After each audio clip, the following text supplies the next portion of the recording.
തൃശൂരിൽ കൈക്കൂലി വാങ്ങുന്നതിനിടെ പോലീസുകാരൻ പിടിയിൽ. 2000 രൂപ കൈക്കൂലി വാങ്ങുന്നതിനിടെയാണ് പോലീസുകാരൻ പിടിയിലായത്. ഒല്ലൂർ സ്റ്റേഷനിലെ സീനിയർ CPO സജീഷാണ് വിജിലൻസിന്റെ പിടിയിലായത്.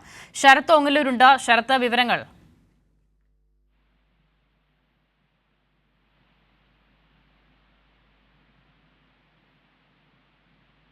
തൃശൂരിലാണ് കൈക്കൂലി വാങ്ങുന്നതിനിടെ പോലീസുകാരൻ വിജിലൻസിന്റെ പിടിയിലായത്. 2000 രൂപ കൈക്കൂലി വാങ്ങുന്നതിനിടയിലാണ് പോലീസുകാരൻ പിടിയിലായത്. ഒല്ലൂർ സ്റ്റേഷനിലെ സീനിയർ CPO സജീഷാണ് 2000 രൂപ കൈക്കൂലി വാങ്ങുന്നതിനിടെ വിജിലൻസിന്റെ പിടിയിലായത്. ശരത്ത് ഓങ്ങല്ലൂരിനെ പ്രതീക്ഷിക്കുകയാണ്.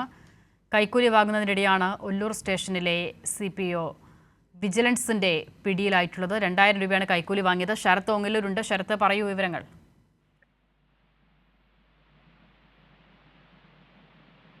അസിത, ഒല്ലൂർ പോലീസ് സ്റ്റേഷനിലെ സീനിയർ CPO ആയിട്ടുള്ള സജീഷാണ് വിജിലൻസിന്റെ പിടിയിലായിട്ടുള്ളത്. യേശുദാസൻ എന്ന വ്യക്തി നൽകിയ പരാതിയിലാണ് ഇത്തരത്തിൽ ഇയാളെ വിജിലൻസ് സംഘം പരിശോധന നടത്തി പിടികൂടിയിരിക്കുന്നത്.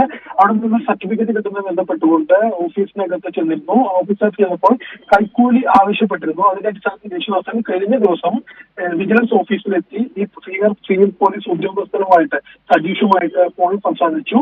വിജിലൻസ് ഉദ്യോഗസ്ഥരുടെ സാന്നിധ്യത്തിലായിരുന്നു സംസാരിച്ചത്. അപ്പോൾ കൂടിയുണ്ട്, ആ പയം തയ്യാറാക്കുന്നതിന് തനിക്ക് ചില ചെലവുകളൊക്കെ ഉണ്ട് എന്ന് സജീഷ് പറഞ്ഞു എന്നാണ് യേശുദാസിൽ നിന്ന് നമുക്ക് മനസ്സിലാക്കാൻ കഴിഞ്ഞത്. അതിന്റെ അടിസ്ഥാനത്തിൽ വിജിലൻസ് നൽകിയ പണവുമായിട്ട് സജീഷ് ഇന്ന് ചെന്നു. സജീഷ് ഇന്ന് ഉച്ചയ്ക്ക് ശേഷമാണ് ഒല്ലൂർ പോലീസ് സ്റ്റേഷനിലേക്ക് ചെന്നത്. ഒല്ലൂർ പോലീസ് സ്റ്റേഷനിലെത്തിയ സജീഷിനെ സ്റ്റേഷന് അകത്തു നിന്നും വന്ന യേശുദാസിനെ സജീഷ് സ്റ്റേഷനകത്തു നിന്നും വന്ന സീനിയർ CPO സജീഷ് പുറത്തേക്ക് വന്ന് ജനമൈത്രി പോലീസിന്റെ ഒരു പ്രത്യേക ഓഫീസുണ്ട്, അവിടെ കൊണ്ടുപോയി ഇരുത്തി. അതിനുശേഷം ഈ പോക്കറ്റിലിട്ട് വന്ന സീലുകൾ ഉപയോഗിച്ച് സീൽ ചെയ്യുകയായിരുന്നു. അതിനുശേഷം വീണ്ടും പോയിട്ട് അവർ സീൽ എടുക്കാൻ മറന്നു എന്ന് പറഞ്ഞു വീണ്ടും പോയി. ആ പോകുമ്പോൾ പോലീസുകാർ വീണ്ടും ചോദിച്ചു തനിക്ക് തരാനുള്ള കാശ് കൊണ്ടുവന്നിട്ടില്ലേ എന്നുള്ളത്. അതിന്റെ അടിസ്ഥാനത്തിൽ ഈ യേശുദാസൻ ഇയാൾക്ക് പണം നൽകുകയും പണം നൽകിയ സമയത്ത് തന്നെ വിജിലൻസ് എത്തി ഇയാളെ കസ്റ്റഡിയിൽ എടുക്കുകയുമായിരുന്നു. വിജിലൻസ് ഓഫീസിലേക്ക് നിലവിൽ സീനിയർ CPO സജീഷിനെ എത്തിച്ചിട്ടുണ്ട്. മറ്റു കാര്യങ്ങളെ കുറിച്ച് വിവരങ്ങൾ ലഭ്യമാകുന്നത്. ശരി, ശരത്ത് ഓങ്ങല്ലൂർ വിവരങ്ങൾ നൽകിയത്. കൈക്കൂലി വാങ്ങുന്നതിനിടെയാണ് പോലീസുകാരൻ വിജിലൻസിന്റെ പിടിയിലായത്.